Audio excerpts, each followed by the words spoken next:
Hello and good evening. I'm Melissa Idris. And I'm Sharad Kuttan. Welcome to Consider This. This is the show where we want you to consider and then reconsider what you know of the news of the day.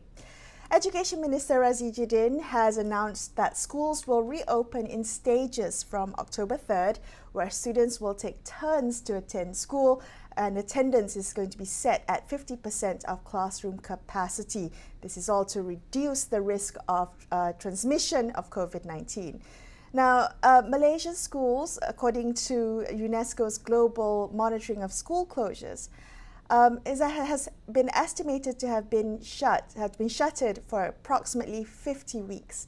Now, beyond the plan to reopen schools, we're wondering whether there is a plan to address education recovery holistically, that is, in terms of addressing learning loss, the impact to learners' physical and mental health, as well as their social and socio-emotional well-being. We're also wondering whether this is an opportunity to look at educational reforms in Malaysia. We're going to have this conversation with Seng, who is the CEO of Teach for Malaysia. He joins us on the show today. Seng, welcome. It's a pleasure to have you joining us today. Again, we want to kind of begin this conversation with a broad look, Seng, to take a look at what perhaps the pandemic has demonstrated about the resilience or even the weaknesses of our education system. I'm wondering, we've had more than a year and a half now for educators to deliberate. What have you observed, Seng? Yeah, hi, Melissa and Sharad. It's good to be back. I think that COVID has disrupted education all over the world in unprecedented ways, right? And I don't think that any country has had the perfect solution to handling the COVID-19 situation. And I think that the research that is coming in shows that all of the distance learning solutions, even in the most connected countries, have not been able to make up for in-person learning, right? So it's just an indicator that this has just been a really big and such a challenging situation for the world at large, right? And I think that when we think about what we've seen out of how Malaysia has handled the situation, I think that there are some there have been existing challenges that in the system already. We understand that there are gaps that the ministry has been trying to close for many years, right? And equity gaps in terms of achievement of students, whether that is across the lines of the urban-rural divide, whether that is against the socioeconomic status or even against the gender divide. These are things that the Ministry of Education gaps that the Ministry of Education has been trying to close. And I think the challenge that we've seen with COVID is that all of these gaps are just massively exacerbated as a result of the school closures. But I think that a big thing that COVID-19 has gotten Malaysia and education systems around the world to really reconsider more deeply is what actually is the purpose of education, and what kind of education do we want our students to be having? And what we've then seen is that when students are experiencing classrooms where you have a very traditional form of teaching. So for those of us that grew up in the public education system, the very traditional style, we call it chalk and talk, right? Where a teacher is writing on the whiteboard and delivering all of the information, and your job as a student is to download all of that information.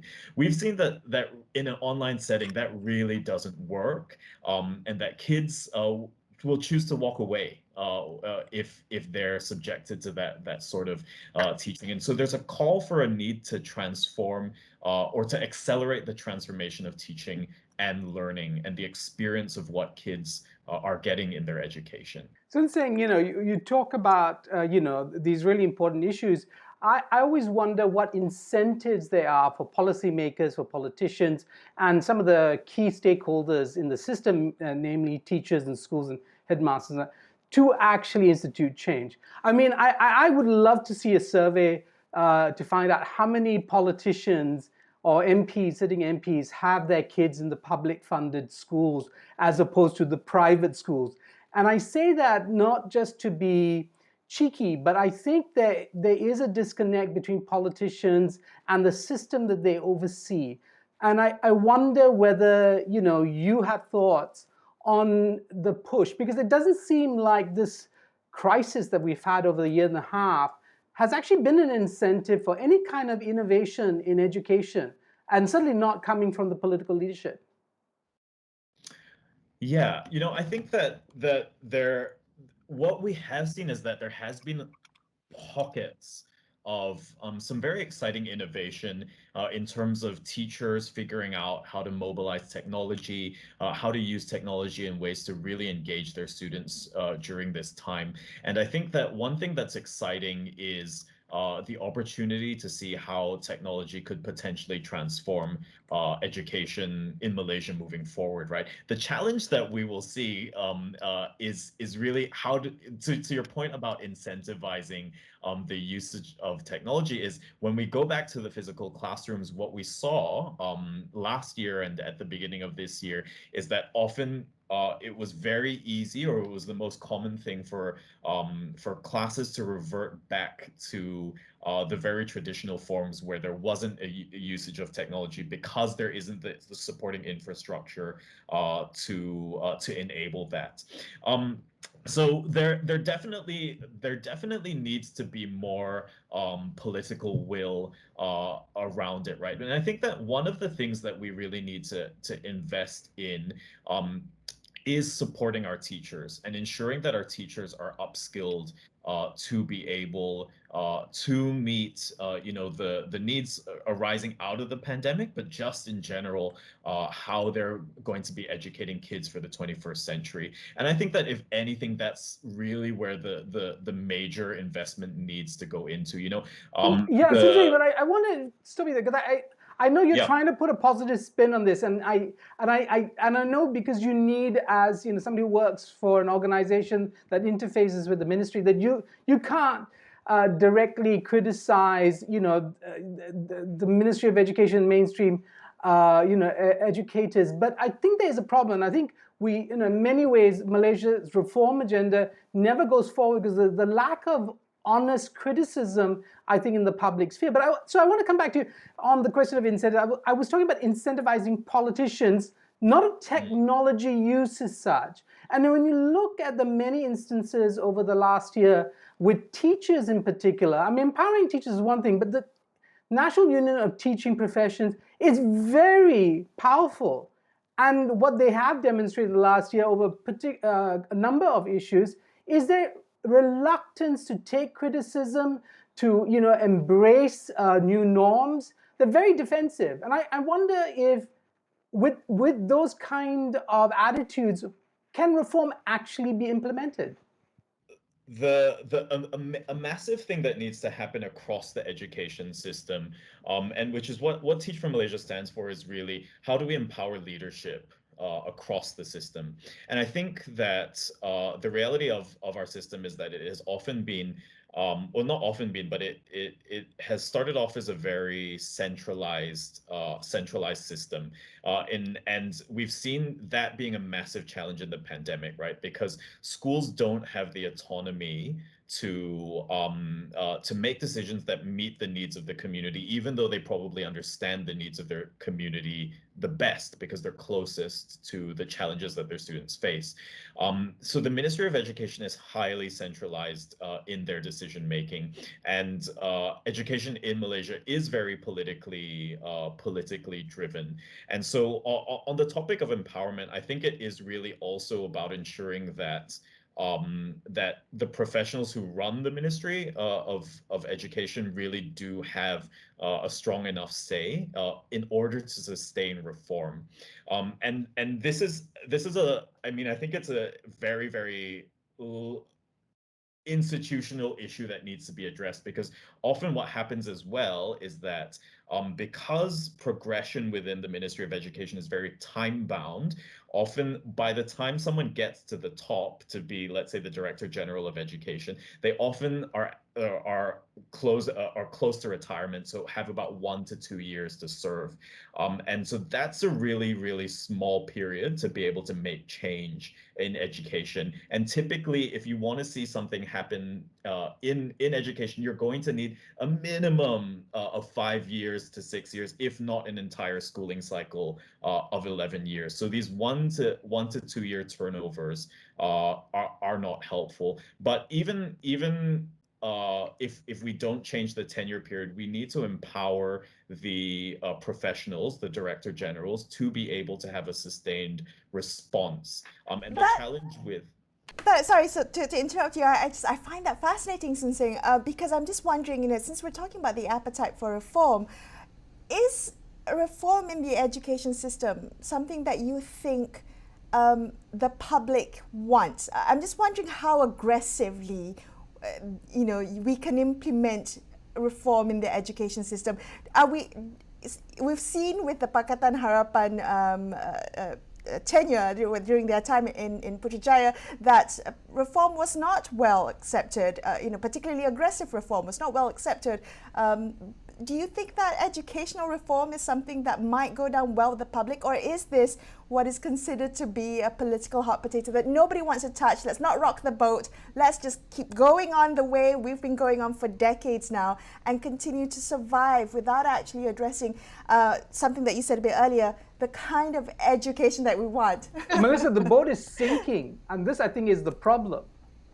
Right, exactly. Seng, what do you think? So I mean, I differ with you on that, Melissa. And I think that in the Pakatan Harapan administration, people actually did want reform. I think a lot of people wanted reform and were more interested in education reform than in many years in our recent history. And we're actually demanding for it. But I think the challenge is, do we know what is necessary in education for us to progress, right? And I think that that's where I think it's a two-way street, right? Like, there are changes that need to be made, but oftentimes those changes can be unpopular on both sides of the coin, right? So, for example, the UBSR abolishment recently, that's a really contentious topic because for the longest time, or maybe in all of our existence as an education system, we've relied so heavily on standardized, high-stakes standardized testing. And so that has then been the equation of what a good education looks like, right? So by then removing that, there needs to be enough education or public awareness as to what the alternatives are. And there are many viable alternatives that do exist. So I think it is a two-way street.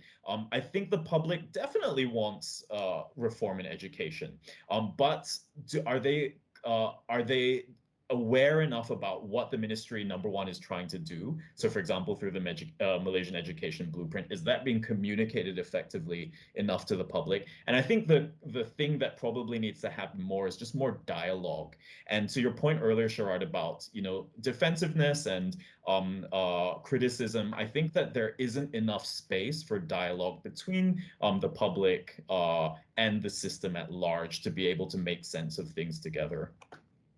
A good point. Seng, we're going to take a quick break, but after this, let's come back and continue this conversation.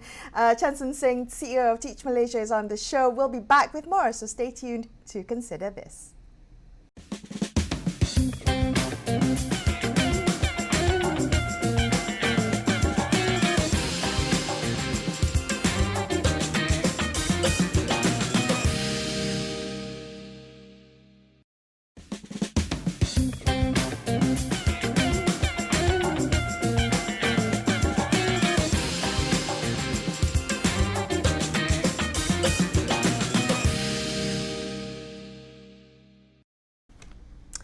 Hello, welcome back to Consider This. I'm Melissa Idris. With me is Sharad Kutan. Let's continue our conversation with the CEO of Teach for Malaysia, Seng.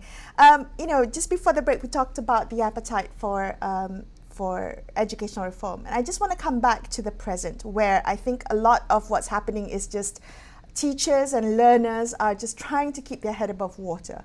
I want to talk to you about the reopening of schools and what that means yes, it's kind of picking up where we left off, but what happened to the past 1.5 years? Let's take a look at the learning loss and how we perhaps have we measured what the capacity of learning loss is in Malaysia, and what have we done in terms of trying to mitigate its consequences? Seng?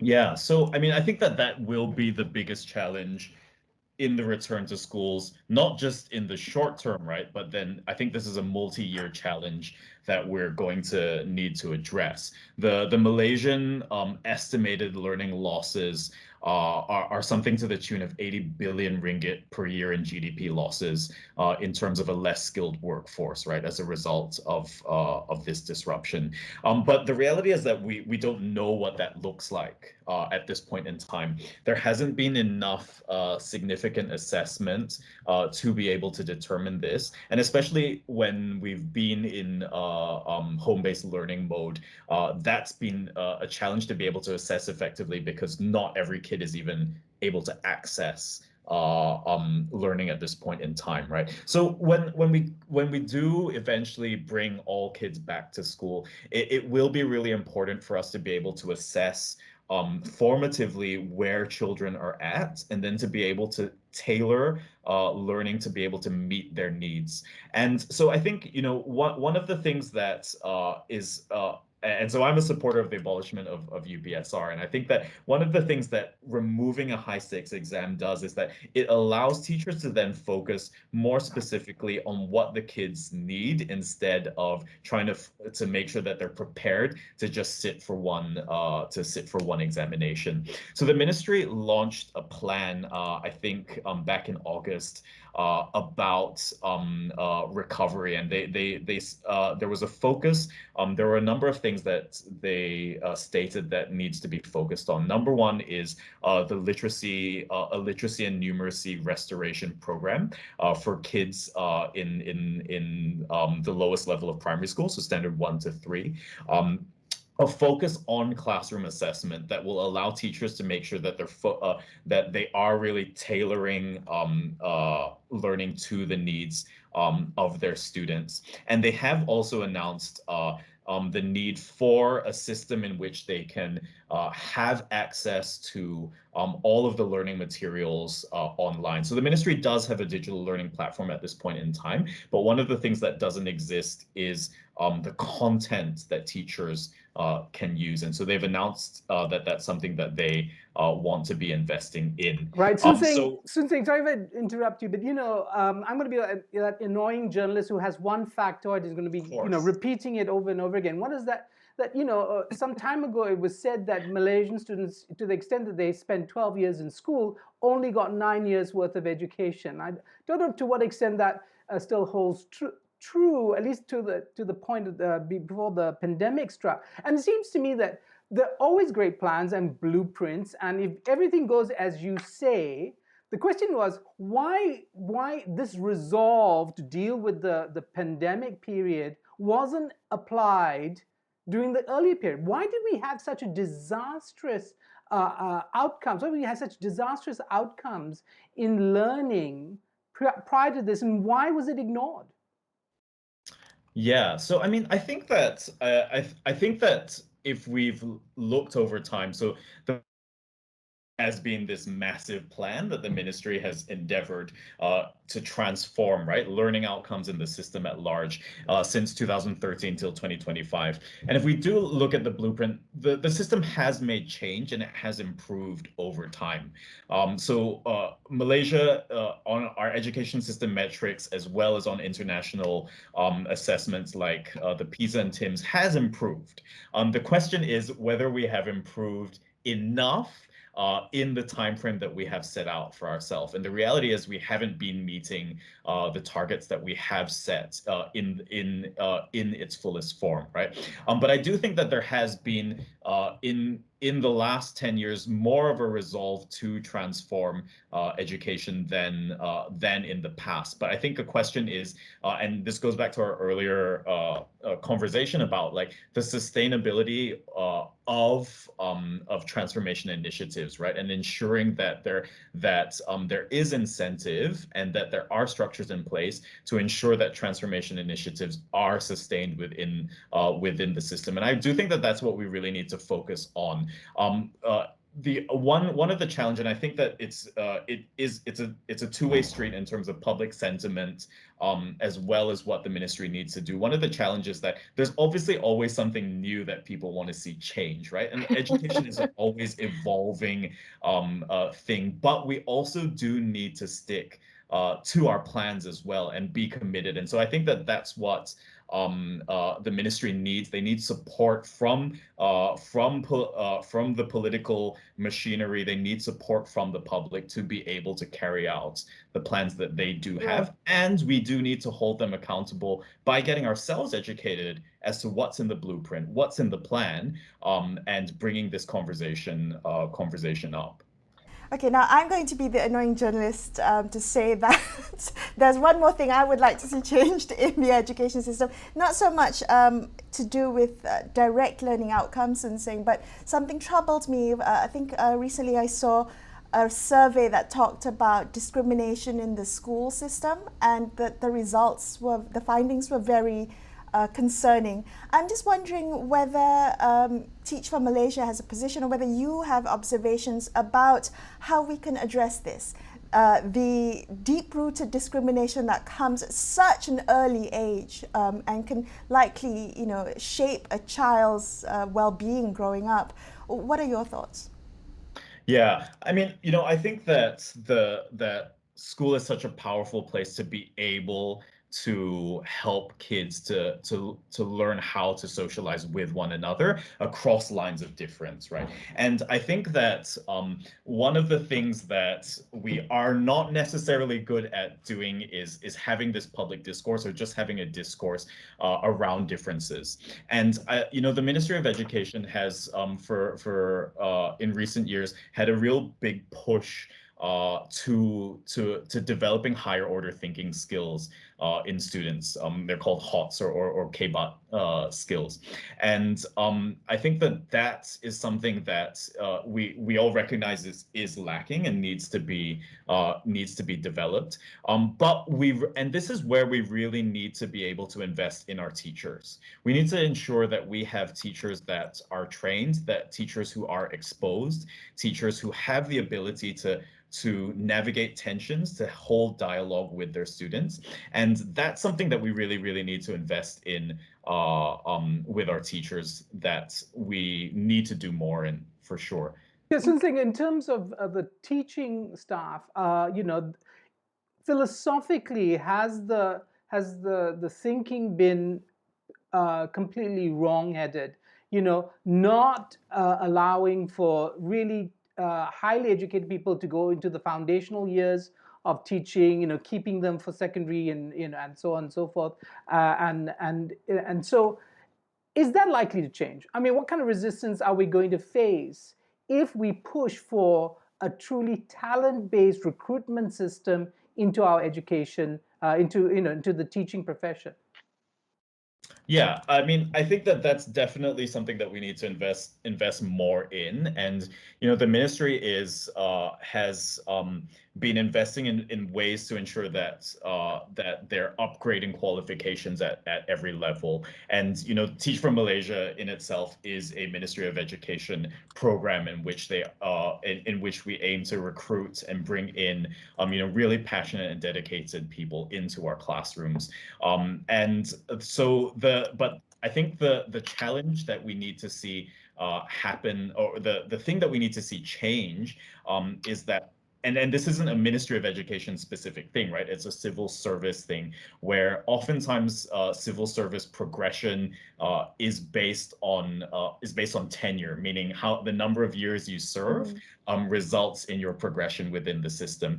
And this is something that that the Ministry of Education in and of itself cannot change without support from various other ministries as well. So they need support from JPA in order to be able to enact policy changes around employment. So what we need to see happen is we need to see younger people get into positions of leadership within the Ministry of Education at a much shorter period of time. So for example, in countries like the UK, you can see our partner in the UK, Teach First, they've had alumni from their programs become principals at the age of 26, 28. Wow. And that is something that is almost near impossible in Malaysia. Typically, it takes you 25 years to become a principal in Malaysia. And so we need the energy of our young people, and we need to harness that. And that's what needs to change. But whether that is easy to do, it is a really complicated bureaucratic process to make that happen.